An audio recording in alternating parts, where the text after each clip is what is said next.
Millions of people would love to be the smartest person in the room. And today we have Christian Espinosa, and he wants to tell us that your ego is not your amigo, and that you're not supposed to be the smartest person in the room, and aiming for that is not the right thing. He has a very controversial idea, and I'd love to hear more about that. So tell us about yourself, Christian. What was your journey towards discovering this is true, and how did this idea help you to become a successful entrepreneur?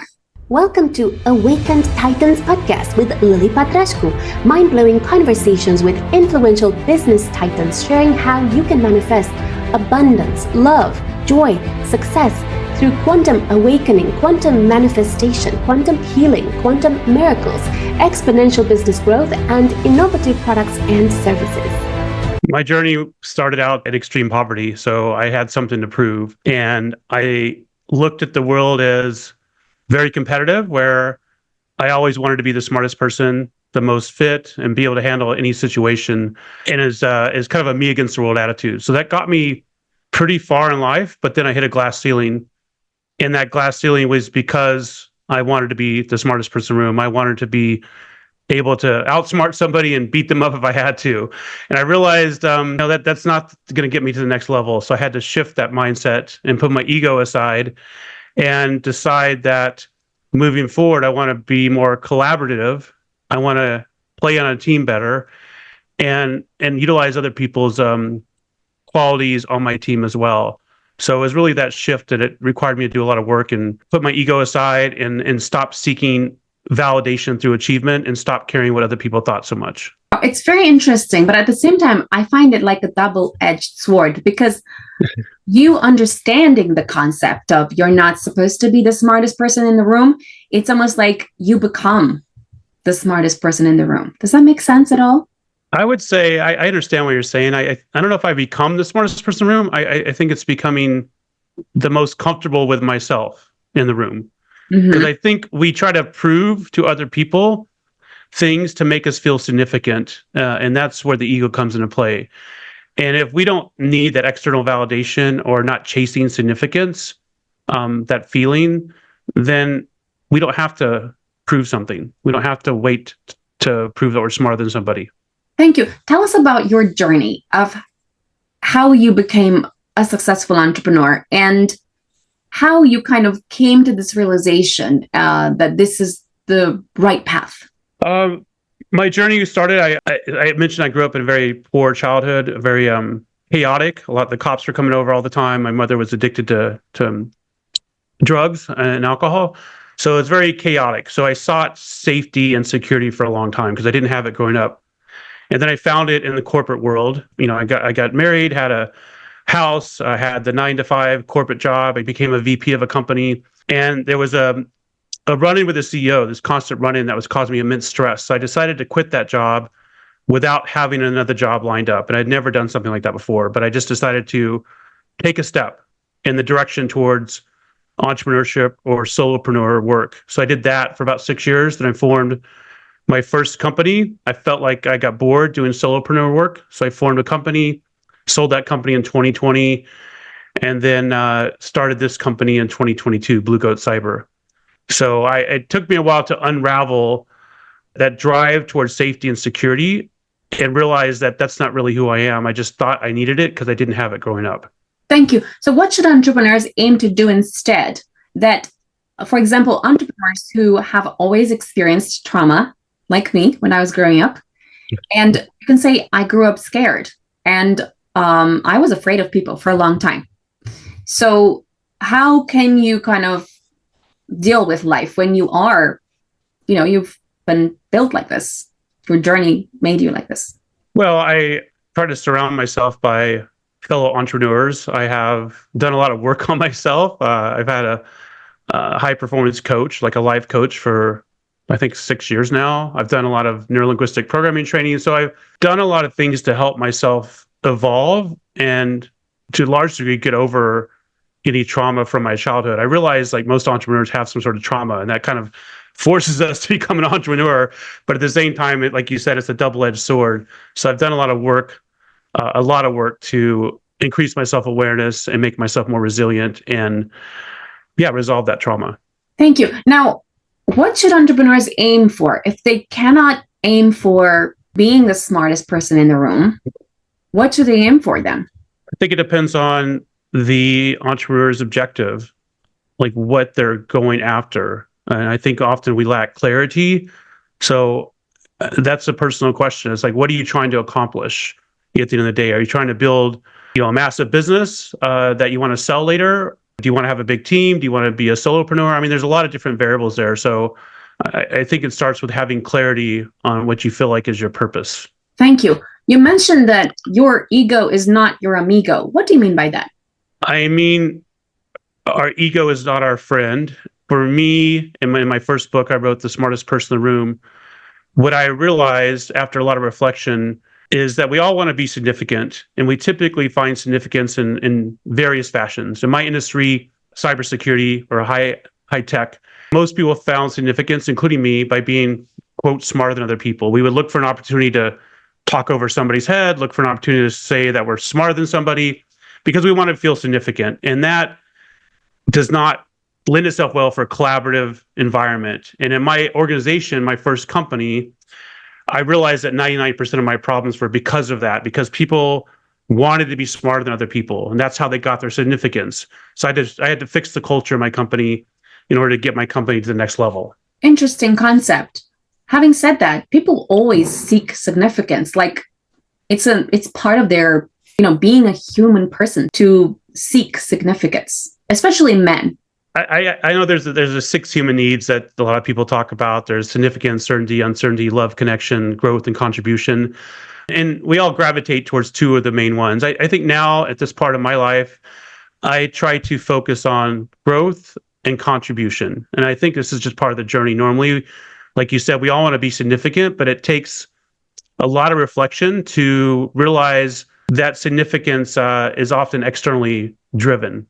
Which is something where again, the ego is in play and it's not really serving us that well. Okay, so does that mean that, let's say I am the smartest person in the room and I have achieved, the best possible things that I want to achieve? Does that mean I should play down my achievements, or how should I behave now as a person who is the smartest in the room? And as a high achiever, you want to kind of keep growing. You want to get, like the next accolades, or you want to get a promotion, or you want to be recognized for the effort that you put into the company. Yeah, I think that's kind of normal, isn't it? It is normal, and that's something I struggle with. I have done a lot of things in my life, and I've gotten better at it. I rarely took the time to acknowledge myself or appreciate myself, and I've worked hard to take some time to acknowledge the things I've done and acknowledge my team as well. So I think there's a balance between, overly bragging about something you've done and not acknowledging it as well. So I'm trying to find that balance, and for me, I'm probably more on the side of being humble versus bragging about my accomplishments. But I'm sure many people that just brag about how great they are all the time, and it gets exhausting here listening to it. So acknowledge yourself is fine, but I think bragging and kind of being rambunctious about it is a little too much for me. I prefer to be more humble, but also find some time to acknowledge myself. Thank you. Does that mean that, for example, let's say that if I've taken, martial arts, or I've taken some sort of sport that now nobody does, and let's say I've become really good at it, does that mean I shouldn't kind of talk about that because that would give me significance? I think it matters like why you're seeking that significance. What the purpose is. So for me, I've done 24 Ironman triathlons. I don't talk about it unless someone asks or it's a topic of interest, because to me, it's just part of who I am. And I think we should just exude what we are, and that presence should show the things you've done. I don't think we have to talk about them. But if my purpose is to talk to fellow triathletes or write a book on how to do an Ironman, then of course I should talk about it. But it depends on what you're seeking. It's very interesting. So it becomes very complex, I think, because let's say that we're in a work environment, in a corporate job, and I think that if I don't start mentioning, oh, I've done this, perhaps I'll never get promoted. That will have quite a significant impact on my life and my money. Yes. So on my team, people don't have to tell me what they've done. I know what they've done to impact the organization. And if people tell me from my experience, what people tell me all the time about how much value they bring, it's the opposite. Because the people that don't tell me are the ones working and bringing value and already have a pulse on things. So my experience has been the opposite. People that talk about trying to prove how valuable they are usually just trying to prove something that is not true. That is my experience. That is so interesting. Now, I do find that is probably the case because you're an awakened leader. Having said that, I wouldn't say that most leaders are awakened in the sense of becoming aware of this concept that people who tend to do a lot of talking tend to not really do the actual work, and the opposite. So how do you kind of manage that? Because what you don't want to have is to have people like, miss out on promotions and money opportunities just because they were like too quiet and didn't, blow their own trumpet. Yeah, I look at the results, not the talk. And I have routine meetings with my team members, and I know where they are with things and what their attitude is. I also look at the attitude as well as the aptitude. So it's the results. I think the results speak louder than somebody talking about how great they are or all the things they've done. Thank you. And how does one become not the smartest person in the room? And what is actually a phrase for that? I think for me, I try to stay curious. When I'm in a room with people, I feel like there's always things to learn from pretty much anybody. Everyone has a different life experience. So I look at it with, I guess a phrase would be, become curious, basically. That's how I try to live my life. And I always learn something new. If I ask questions, people are very interested in talking about themselves. If you start asking questions, most of the time people will open up and you'll learn a lot. I love that. I do, however, think that I'm an introvert, okay? And it has taken me a really long time to overcome that. And I remember in the beginning when I was having conversations at parties, I would spend most of the time just listening to them and kind of almost like gathering old information about them. And then perhaps towards the end, I would come up with like a comprehensive plan for them to do whatever it was that they wanted to do. And through that, I wasn't like talking about me at all. But I think that because I wasn't kind of perhaps introducing myself in a significant way, I was kind of playing myself down. I was not attracting the respect that I feel I deserve. And it had a negative impact. So I think there has to be this balance of sometimes you have to present yourself in a way that makes you feel significant, because that's when you attract the right attention. So introducing yourself in the right way can make you look like an elephant or like a mosquito. And knowing how to phrase that is so important. Do you agree there? I agree to a degree. I would say I'm an introvert as well. I don't like to label myself, but I would say I have a tendency to do similar things that you were just talking about. What I tried to do, because I used to be in the exact same scenario, I'd go to parties and stand in the corner and listen to people and not talk to anybody. So now I've gotten comfortable enough with who I am where I have no problem walking up to somebody and introducing myself. And I think that the comfort and the calmness and the confidence that I try to exude, or I naturally do, speaks for itself. I don't think I need to say, hey, I'm Christian, I've done 24 Ironman triathlons. I typically say, hey, I'm Christian, nice to meet you. And I would ask a question. And then if they ask, most people won't ask me questions, and for some reason in conversations, if I start asking questions, I notice a lot of people won't ask a question back. So it's kind of an awkward thing, but most people feel in rapport and they feel like they met someone great if they do most of the talking. Unfortunately, it's like this weird dynamic in human psychology. Thank you. What do you call this person that's not the smartest person in the room? What would you phrase that person? What name would you give? I would say it's someone that has embodied self-leadership. So Can you, as far as a name or label, maybe the awakened person in the room or the evolved person. Yeah. Mm-hmm. Okay, so tell me more about this person. What does this person do that is different versus other leaders?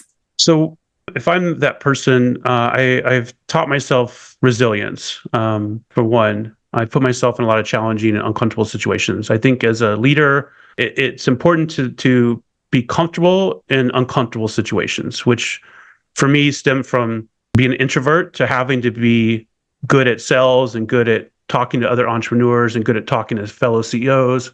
So I had to shift that and become comfortable with uncomfortable. The other thing I think is important is to take full agency of your life. For me, I take full agency of my life. I realize my life is a reflection of my decisions, period. That's it. And little decisions add up and matter. So I think that matters as well. And I also am comfortable because I know I will figure things out. I trust that I will figure things out. So that gives me that confidence. And then at the end of the day, I think about this fairly often. I look at my life through the lens of like, I'm on my deathbed, or what if I die tomorrow? Will I have regrets? And if the answer is no, and it is no, then I feel like I've lived a successful life. If the answer is yes about something, then that's something I need to resolve and take the step in that direction. And this, can be in health, wealth, relationships, business, whatever. But like if I'm in a room or I'm going to talk to somebody, I look at it through that lens. Like, am I going to regret not talking to this person? Or am I going to regret not going to this conference and presenting on stage? And if the answer is yes, then I do it. Thank you. What steps would you recommend entrepreneurs take in order to become awakened leaders so they can implement some of the things that you said? I think the first thing is clarity. We kind of touched upon that a little bit, like knowing exactly what you want. Once you know what you want, it's easier to filter your decisions. Most of us know what we do not want. Very few people know what we do want. And this should be not just in business. This should be with your health, with your relationship, your financial goals, your wealth as well. So I would say that is the first step. The second one is developing that self-awareness, like we've been talking about. Do the work and develop the self-awareness. And once you combine those two, it allows you to make decisions that are authentic and are in alignment with that clarity you already have. So that to me is very important. And then what else needs to happen is to understand, like, it's a journey, and to embrace this concept I call Kaizen. It's a Japanese word that means continuous and never-ending improvement. So you're going to take some missteps, and that's okay as long as you make the corrections. And I have to embrace that. And then I also know that I tend to immensely overestimate what I can do in a short time frame. And I have a tendency to underestimate what I can do in a longer time frame. So in a year, I always think I'm going to be further along, but in 3 years, I always surprise myself. Wow, interesting. So to become an awakened leader, what kind of routines and habits should entrepreneurs have? I think reflecting on where you are and asking yourself if it's where you want to be, and figuring out a plan to change if it's not where you want to be, is one of the things I do the most. And often where I am is because I don't have the capacity to go to the next level. So I have to change within myself. I have to do more work, because I think in business, your business is a reflection of you. So if you're not growing, your business is not going to grow. It's going to hit a wall, and you've got to evolve to get over that wall, get to the next level. Thank you. Awakened leaders tend to have a certain energy. So much so that even if they say not much, even if they don't brag, they can still attract everyone with their presence, with their aura, with their energy. Is there anything you recommend entrepreneurs do to kind of elevate that energy? I think having a large vision that you want to accomplish is compelling for people to get behind, and articulating that vision and making the steps to do it by leading by example. So with my organization, I have a pretty big vision. I want to take over my market by June of next year. My team is behind it. We constantly acknowledge the steps that we're taking to get there and the little wins along the way. And everyone is kind of fired up to be around that level of energy. So having clarity on that vision is important. And I have, the measurements to get us there. And when people see the progress, it's exciting for my team.